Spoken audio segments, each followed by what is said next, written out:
आप सबको मेरा प्रणाम। स्वागत है विश्व शांति दर्शन चैनल में। चैनल की संकल्पना का श्रेय जाता है MIT के संस्थापक विश्वधर्मी प्रोफेसर डॉक्टर विश्वनाथ दा कराड जी को, जो विगत 4 दशकों से विश्व में शांति की संस्कृति फैलाने के लिए कार्यरत हैं और यही चैनल का उद्देश्य भी है। आप देख रहे हैं संत धारा के वीडियोस। महाराष्ट्र संतों की भूमि रही है, लेकिन आज की नई पीढ़ी इन महान संतों की कथाओं और कहानियों से अपरिचित है। इसलिए इस कमी को पूरा करने के लिए संत धारा प्रस्तुत किया जा रहा है। जैसा कि मैंने आपको पिछले एपिसोड में बताया था कि संत धारा के वीडियोस आंध्र प्रदेश के बी जनार्दन राव की रिसर्च और अनुसंधान और उनके द्वारा कई सूत्रों से एकत्र किए गए रिसर्च के ज्ञान पर, मटेरियल पर आधारित है।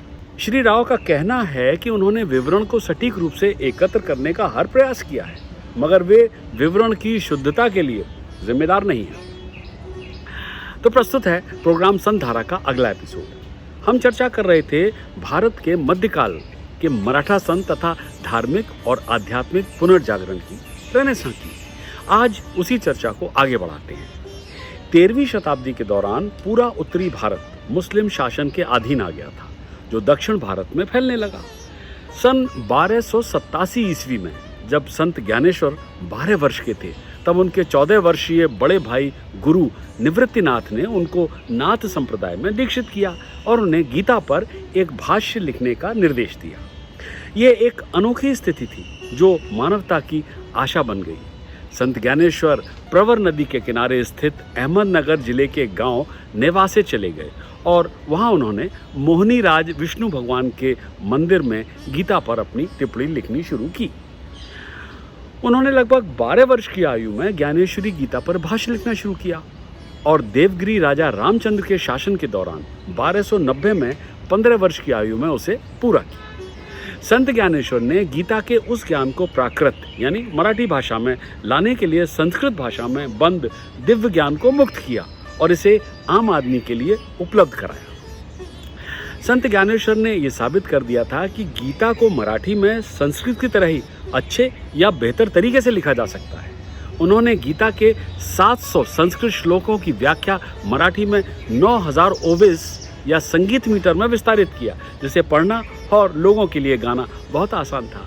यह भी तो एक विरोधाभास ही है कि इसके बावजूद भी ज्ञानेश्वर जैसे महान संत को महाराष्ट्र के आलंदी में रह रहे रूढ़िवादी ब्राह्मण समुदाय ने उन्हें उपनयन संस्कार या जनेयू समारोह करने की अनुमति नहीं।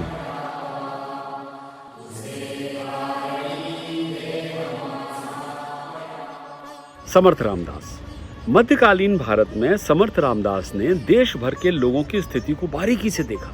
उन्होंने महसूस किया कि मुसलमानों द्वारा किए गए हमलों ने वास्तव में हिंदू समाज को हिलाकर रख दिया और लोगों के सामाजिक और नैतिक ताने बाने को भी नष्ट कर दिया था।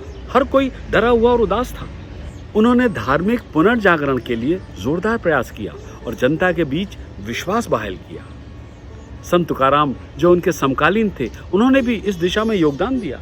इस प्रकार 1674 से 1818 ईस्वी तक, लगभग 144 वर्ष तक मराठा साम्राज्य धर्मनिरपेक्ष हिंदू धर्म के साथ फला फूला। इस अवधि के दौरान भारतीय उपमहाद्वीप में मराठा साम्राज्य सर्वोपरि था। अपने अनुभवों के आधार पर समर्थ रामदास ने आम लोगों के बारे में अपनी सूक्ष्म टिप्पणियों का विवरण देते हुए 2 पुस्तकें लिखी। देश में संतों द्वारा लिखे गए पूरे साहित्य में ये केवल 2 पुस्तकें हैं जिन्होंने उस समय के लोगों की स्थिति का विस्तार से वर्णन किया है। इनमें से दासबोध नामक ग्रंथ सन 1654 ईस्वी में स्थानीय मराठी भाषा में लिखा गया था। ये धार्मिक जीवन पर निर्देश प्रदान करने वाले पद्य रूप में है, जिसे गुरु और शिष्य के बीच बातचीत के रूप में प्रस्तुत किया गया है। समर्थ रामदास जानते थे कि एक नए समाज को आकार लेने के लिए एक नई आध्यात्मिक व्यवस्था विकसित करने और लोगों के सभी वर्गों के बीच आत्मविश्वास के उपायों का निर्माण करने के लिए बहुत कठिन प्रयास करना होगा। समर्थ रामदास ने पूरे देश में कई अध्ययन केंद्र स्थापित किए, जहां उनकी शिक्षाओं और उपदेशों की शिक्षा दी जाती थी। उनके पूरे देश में कई शिष्य और अनुयायी बने। रामदास के 1100 शिष्य थे, जिनमें 300 स्त्रियां भी थीं। महिला शिष्य उपदेशक थी और गुणी भी। रामदास ने अपने शिष्यों को हिंदू धर्म और धार्मिक ग्रंथों के प्रचार के लिए देश के सभी हिस्सों में भेजा। समर्थ रामदास ने एक सामंजस्यपूर्ण समाज में महिलाओं की भूमिका के महत्व को समझा। उन्होंने महिलाओं को धार्मिक कार्यों में भाग लेने के लिए प्रोत्साहित किया और उन्हें अधिकार के पद भी दिए। उनकी 18 महिला शिष्याएं थीं। रामदास के अनुसार समाज में महिलाओं की भूमिका का सम्मान करना और उन्हें समान स्थान देना स्वस्थ समाज के भविष्य के लिए अच्छा था। उन्हें जाति, पंथ और लिंग के आधार पर भेद बिल्कुल पसंद नहीं था। उन्होंने उपदेश दिया कि सभी मनुष्य समान हैं और समाजवाद और धर्मनिरपेक्ष समाज उनका सपना था।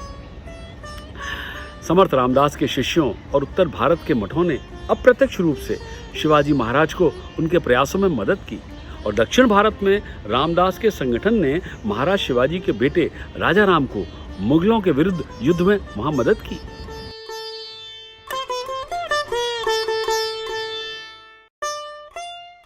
संत व्यास रायलू।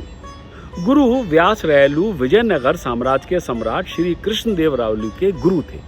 वे विजयनगर साम्राज्य में 50 वर्षों तक राजगुरु रहे। कहते हैं कि वर्ष 1521 ईस्वी के दौरान 30 जनवरी को अमावस्या की रात का समय था।